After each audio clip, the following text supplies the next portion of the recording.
Very good morning to all of you. Hope you all are good. You all are safe wherever you people are, and you all know that we are not having the classes from last 4 to 5 days. Actually, I'm not uploading the class, but I am shooting the videos for you because मुझे पता है कि जब भी मेरा network connection जब भी restore होता है तो मैं तुम लोग को सारा का सारा भेज दूँगा, कोई प्रॉब्लम नहीं है ना. बट जब तक नेटवर्क कनेक्शन नहीं आता तब तक it's very difficult. It's impossible for me, not difficult, it's impossible है ना, क्योंकि मैं सबके घर आके नहीं दे सकता. This is the actual problem why the videos are and uploading, है ना. So as you people know that we have completed the chapter of force and pressure. There are some questions which I will be discussing with you people, but not now. Actually, जब मैं आज भी ये video shoot कर रहा हूँ अभी भी मेरा इंटरनेट कनेक्शन जो है वो रिस्टोर नहीं हुआ है, लेकिन मैं बस इस उम्मीद में कर रहा हूँ कि कर देता हूँ एंड जब भी आएगा मैं तुम लोग को सेंड कर दूँगा. तो अभी करवाने का तो क्वेश्चन ही नहीं है, तो सब कुछ ठीक ठाक हो जाए थोड़ा, है ना. उसके बाद तुम लोग चैप्टर वगैरह पढ़ लो. तुम लोग को मैं डेट बता दूँ कि इस डेट तक तुम लोग को चैप्टर पढ़ के रखना है विथ कॉन्सेप्ट एवरीथिंग, एंड उसके बाद मैं जो है तुम लोग को न्यूमेरिकल्स जो है वो करवाऊँगा, है ना, एकदम फॉर श्योर. कोई प्रॉब्लम नहीं है. तो न्यूमेरिकल्स करवाना पड़ेगा मुझे, और you people will also have to do the numericals because numericals is very good. Without numericals इस चैप्टर में नहीं हो पाएगा अच्छे से, है ना. तो यही बात है, ठीक है. तो as you know that I have said you earlier also that after the chapter of force and pressure, that is the physics का chapter, I will be starting a chemistry chapter, that is the coal and petroleum. ये सभी को मैंने पहले ही बता दिया था कि इस तरीके से ही हम लोग पढ़ेंगे धीरे धीरे करके, है ना. एंड जिन लोगों को लगता है कि नहीं पढ़ना चाहिए तो उन लोग को क्यों लगता है ऐसा पता नहीं, मुझे पढ़ लेना चाहिए ना. जब सर पढ़ा रहे हैं तो बच्चों को पढ़ने में क्या दिक्कत है. मान लो फिर जब तुम्हारा आएगा तो फिर तो सर तुमको पढ़ा देंगे, तो तुम फिर पढ़ लेना, तो तुम्हारा ही अच्छा है ना. ये तो सर के लिए तो कुछ मतलब सर का इससे क्या होता है. अगर तुम पढ़ लेते हो, तुम अभी सीख लेते हो, बाद में तुमको रिवाइज करना पड़ेगा बस, तो तुम्हारा कॉन्सेप्ट एकदम बढ़िया रहेगा, तो तुम्हारे लिए बेहतर है ना. सर के लिए तो बेहतर है ही, क्योंकि सर के बच्चे जो हैं वो अच्छा परफॉर्म करेंगे, सब कुछ पढ़ के रखेंगे पहले से. तो ये बात है ना. बस वेल विशर हूँ, गाइड हूँ तुम लोगों का. जो बोलता हूँ सही बोलता हूँ, एक्चुअली तुम लोग के लिए बोलता हूँ, तो तुम लोग इसको मानोगे तो तुम लोग के लिए बेहतर होने वाला है ये चीज़, है ना. बाकी तो तुम्हारी मर्ज़ी है. फ़िलहाल लॉकडाउन में तुम लोग अपने राजा हो, कोई बात नहीं है. चलो, so as we had discussed that we will be doing the chapter of coal and petroleum. So we are here with the chapter coal and petroleum. Okay.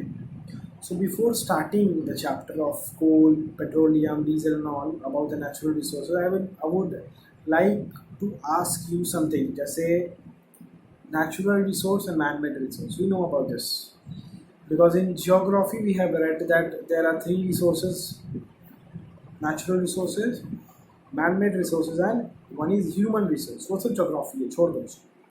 Natural resource के बारे में हम लोग जानते हैं. नेचुरल रिसोर्स में दो resources ऐसे आते हैं जिन लोगों को हम लोग बोलते हैं एग्जॉस्टिबल एंड इनएग्जॉस्टिबल, है ना. इनएग्जॉस्टिबल एंड एग्जॉस्टिबल, है ना. एग्जॉस्टिबल EXHAUS, है ना, TIBLE, that is exhaustible. And inexhaustible मतलब INEXHAUSTIBLE. Okay, inexhaustible. तो एग्जॉस्टिबल एंड इनएग्जॉस्टिबल मतलब क्या है. एग्जॉस्टिबल अगर हम लोग बोलते हैं कि कोई भी एक नेचुरल रिसोर्स का बात अगर हम लोग कर रहे हैं कि वो एग्जॉस्टिबल है ना, मतलब एग्जॉस्टिबल है कि अगर हम लोग उसको यूज़ करते हैं तो वो कम्प्लीटली जो है वो ख़त्म हो सकता है, एकदम 0% हो सकता है. वो एकदम कम्प्लीटली ज़ीरो हो जाएगा वो, और फिर वो उसको बनने में बहुत साल लग जाएंगे. मतलब छोड़ दो कितने लगेंगे, उसका बनने का तो बात ही नहीं है. बनने का जब बात आता है कि उसको फिर से बनने में कितना टाइम लगेगा, फिर वो अलग हो जाता है. वो रीन्यूएबल और नॉन रीन्यूएबल हो जाता है ना. यहाँ पे we are discussing about the exhaustible and inexhaustible, ऐसे रिसोर्सेज जो कभी ख़त्म नहीं होंगे, मतलब कितना भी यूज़ करो तुम ख़त्म नहीं होगा एकदम, है ना. और ऐसे रिसोर्सेज जो कि तुम लोग अगर ज़्यादा यूज़ करते हो तो पूरा ख़त्म हो जाएगा. अगर हम लोग इनएग्जॉस्टिबल का बात, इनएग्जॉस्टिबल में क्या है, सनलाइट है, वाटर है, एयर है, दीज आर इनएग्जॉस्टिबल रिसोर्सेज, है ना. ये सब जो है वो कभी ख़त्म होने वाला नहीं है। इन लोगों का जो सप्लाई है कभी बंद नहीं होता है, इन लोगों का सप्लाई कभी भी बंद नहीं होगा, है ना। Whereas if you will talk about the exhaustible resources, exhaustible resources ऐसे हैं जो कि अगर हम लोग ज़्यादा यूज़ करते हैं तो क्या हो जाएगा, वो ख़त्म हो जाएगा, है ना, ख़त्म हो जाएगा ना। अगर वो एक बार ख़त्म हो जाता है तो फिर ख़त्म है कहानी, छोड़ दो उसको। बनने में इतना साल लग जाएगा कि तुम्हारे मतलब हमारे जीने का तो छोड़ दो, हमारे 4-5 जनरेशन्स से 4-5 ही क्यों, मतलब हंड्रेड्स ऑफ जनरेशन्स लग जाएंगे वहाँ तक पहुँचने में, जब नया कुछ बनेगा, है ना, एग्जॉस्टिबल चीज़। तो ये बात होता है। तो जनरली अगर हम लोग एग्जॉस्टिबल नेचुरल रिसोर्सेज का डेफिनेशन तुम लोग अगर लिखना चाहते हो तो I am telling it, I am dictating it, you people can write it. Okay, तो लिखो the resources which are present in a limited quantity in nature and can be exhausted by human activities, are called exhaustible natural resources,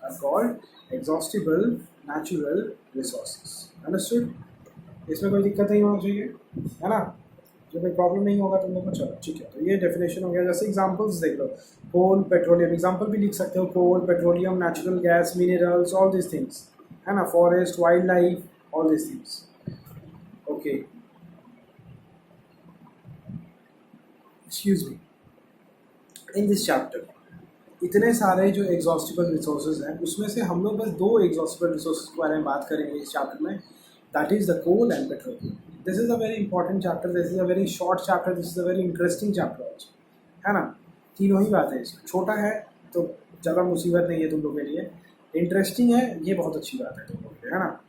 yup, तो जैसा कि हम लोग जानते हैं कि coal, petroleum and natural gas, they are also called non renewable source of energy, है ना। बिकॉज क्यों, सपोज यही तुमसे क्वेश्चन पूछ देगा, कुछ भी पूछ सकता है भाई, एकदम पैटर्न चेंज हो गया है, सब कुछ जानना है, तो जितना कुछ बोले सब जान के रखो, सब याद रखो, सब लिख के रखो, जैसे रख सकते हो वैसे रखो, कोई प्रॉब्लम नहीं है। अब तो तुम लोग के लिए मैं यूट्यूब पे भी वीडियो देता हूँ, क्योंकि वो डिलीट वाला कोई झमेला नहीं रहेगा, तुम जो भी चाहो देख पाओगे, ना। पहले का जो है बस उसमें थोड़ा दिक्कत है अगर, लेकिन अभी तो सारे तुम लोग देख सकते हो, है ना। पहले थोड़ा क्वालिटी प्रॉब्लम हो गया था कुछ वीडियोज़ में, पहले स्टार्टिंग के 3-4 वीडियोज़ में, लेकिन उस पर भी मैंने बहुत सारा रिसर्च किया, बहुत टाइम स्पेंड किया इसके लिए, फिर मुझे जाके कुछ सोल्यूशन मिला है ना। तो आशा है कि वो काम करता है अच्छे से, तुम लोगों को प्रॉब्लम नहीं होता है ना। तो चलो फिर कोई बात नहीं।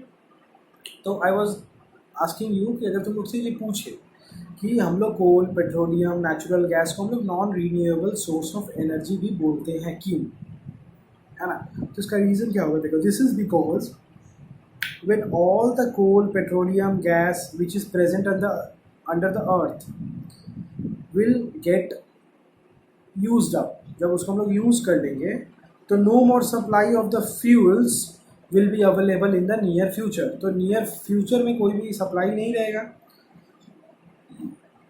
तो इसीलिए हम लोग बोलते हैं कि इसको हम लोग नॉन रीन्यूएबल सोर्स बोलेंगे। कि रीन्यू होता ही नहीं है ऑलमोस्ट, मान लो, क्योंकि मिलियंस ऑफ ईयर्स लग रहे हैं अगर इसको बनने में, तो इसको रीन्यू बोलेंगे क्या, रीन्यू नहीं होता, ये फिर से प्रोड्यूस होता है नया करके। हो सकता है नहीं हो, ये भी हो सकता है ना, जिस तरीके से फॉरेस्ट वगैरह काटे जा रहे हैं, हटाए जा रहे हैं, तो हो सकता है कि नहीं हो, है ना, कोई फॉरेस्ट ही नहीं है, कोई जानवर ही नहीं है, कोई वाइल्ड लाइफ ही नहीं है, तो कोल पेट्रोलियम बनेगा कहाँ से, है ना। इसीलिए तुमको पता होगा कि जो है हाइड्रोजन गैस, जो कि बहुत ज़्यादा अमाउंट में अवेलेबल है हमारे पास एटमॉस्फेयर में, तो हाइड्रोजन को एज अ फ्यूल, है ना, क्योंकि हम लोग जानते हैं कि पेट्रोल, डीजल को generally CNG, compress natural gas, ये सब को हम लोग फ्यूल हिसाब से यूज़ करते हैं। तो हाइड्रोजन एज अ फ्यूल हम लोग यूज़ करना मतलब चाहते हैं, एक्चुअली हम लोग उस पर रिसर्च कर रहे हैं, एंड एक्सपेक्टेड है कि बाई 2025, है ना। तो okay, so we were discussing that the about the inexhaustible and the non-renewable resource। तो ये लोग renew नहीं हो सकते, so that is why they are called the non-renewable resources, है ना। Okay, अभी तुम लोग को ये बात शायद पता होगा कि फॉसिल का मतलब क्या होता है ना, क्योंकि हम लोग इसको फॉसिल फ्यूल्स बोलते हैं, जनरली कोल हो, पेट्रोलियम हो, डीजल हो, these are called fossil fuels. तो क्यों फॉसिल फ्यूल्स बोलते हैं, फॉसिल का मतलब क्या होता है ये जानना बहुत ज़रूरी है ना। तो fossils generally they are fossils are the remains of the plants and animals which are buried in the earth millions of years ago. जो भी प्लांट्स और एनिमल्स का जो भी रिमेन्स है डेड हो जाने के बाद, जो भी उनका बॉडी है जो कि अर्थ के नीचे बरी हो जाता है ना, तो वो जो होता है that is known as the fossil. वही फर्दर डिकम्पोज होता है, 1000 मिलियंस ऑफ ईयर्स में वो उसमें हीट लगता है ना, टेम्परेचर चेंज होता है, उसका प्रेशर चेंज होता है ना, ये सब करके वो एक फ्यूल बन जाता है। और वो फ्यूल जब हम लोग यूज़ करते हैं तो उसी फ्यूल को हम लोग बोलते हैं फॉसिल फ्यूल। पेट्रोल, डीजल, कोल, ये सब जो है वो फॉसिल फ्यूल है ना। तो ये सब जो है ये, तो फॉसिल फ्यूल्स क्या क्या होते हैं ये तुम लोग को पता है ना। Coal, petroleum, natural gas, these are fossil fuels. Okay okay ठीक है। तो why they are called fossil fuels अगर तुमसे पूछा जाए तो ये तुम लोग बोल सकते हो कि obviously they are made up of fossils, है ना, because they were formed by the, तुम लोग लिख भी सकते हो इस चीज़ को कि why they are called fossil fuels, why coal, petroleum and natural gas are called fossil fuels. ये क्वेश्चन होगा, आंसर ये होगा कि the coal, petroleum and natural gas are called fossil fuels because they were formed by the decomposition of the remains of prehistoric plants and animals. Prehistoric plants and animals. Okay. Buried under the earth long, long ago. Buried under the earth long, long ago. ठीक है, लिख लिए। तो ये तुम लोग लिख सकते हो, ठीक है। इन केस अगर तुम लोग से पूछ दे तो ये तुम लोग लिख सकते हो, कोई बात नहीं, ठीक है। चलो ठीक है, अभी हम लोग आते हैं कोल पे। कोल जो है एक बहुत इंपॉर्टेंट पार्ट है ना, कोल एक बहुत इंपॉर्टेंट पार्ट है। तो हम लोग कोल पे आते हैं तो व्हाट इज कोल। तो कोल के बारे में अगर हम लोग बात करें तो ये तुम लोग जानते हो कि coal is a black, hard and a combustible mineral. एक कम्बसिबल मिनरल है जिसको हम लोग जला सकते हैं, हीट कर सकते हैं, बर्न कर सकते हैं ना। Okay, and it is mainly it consists of carbon. It is mainly made up of carbon. Coal is mainly made up of carbon. कोल मतलब कार्बन, है ना। कार्बन को कोल बोलो, कोल को कार्बन बोलो, बात एक ही होता है, ठीक है। ठीक है, तो it is found in deep coal mines under the surface of the earth. India में कहाँ कहाँ मिलता है कोल, ये तुम लोग को जानना चाहिए, एग्जाम में आ सकता है तुम लोग का। तो it is mainly found in Bihar, west Bengal, Orissa and Madhya Pradesh. Okay, Bihar, west Bengal, Orissa and Madhya Pradesh, इस जगह में ये मेनली फाउंड होता है, ये मेनली पाया जाता है, ठीक है, याद रखने वाला बात है। अभी सवाल उठता है कि how the coal was form. कि this is very very important question and this question comes this has come many a times ये क्वेश्चन आ चुका है एग्जाम में, तुम लोगों के क्लास 8 में, कि कोल कैसे फॉर्म होता है, how the coal is form, है ना। तो तुम लोग को जानना पड़ेगा, ये तुम लोग को लिखना पड़ेगा, है ना। लंबा चौड़ा आंसर लिखना पड़ता है, 4 मार्क्स का क्वेश्चन होता है। अबाउट 100 वर्ड्स तो लिखना ही पड़ता है मिनिमम, क्योंकि 4 मार्क्स के लिए अगर तुम लोग 100 वर्ड्स नहीं लिखते हो तो नंबर नहीं मिलता है ना। क्योंकि 2 मार्क्स के लिए हम लोग 30 to 40 वर्ड्स लिखते हैं, 3 मार्क्स के लिए हम लोग 60 to 70 वर्ड्स लिखते हैं, और 4 मार्क्स के लिए हम लोग 100 वर्ड्स लिखते हैं। 100 to 120 वर्ड्स मिनिमम रहता है ये, ठीक है। इसी तरीके से एक्चुअली लिखना पड़ता है, ठीक है ना। जो भी है देखो,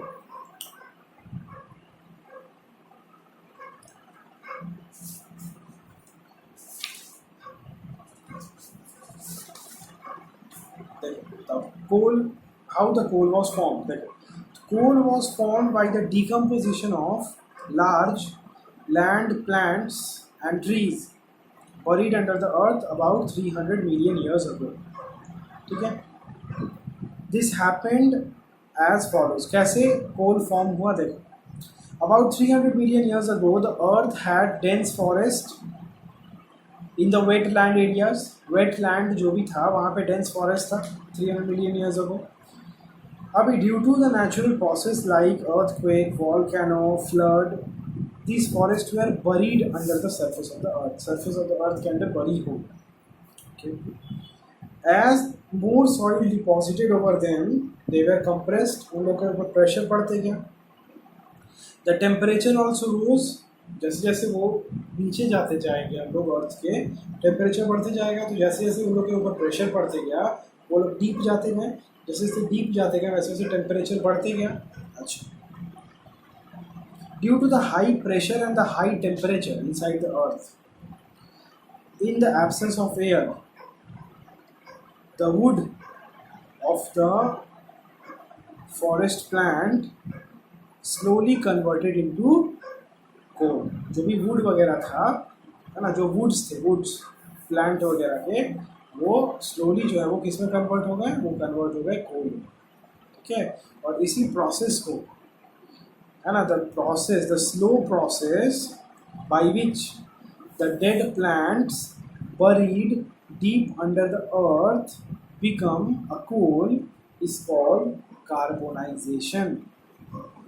Is called carbonization. This is also important thing, that what is carbonization? Carbonization क्या होता है? This is a process, the slow process, है ना, the slow process by which the dead plants bury deep down the earth, the dead plants buried deep down the earth, जो कि deep down the earth में buried था, the dead plants buried deep down the earth has become a coal is called carbonization.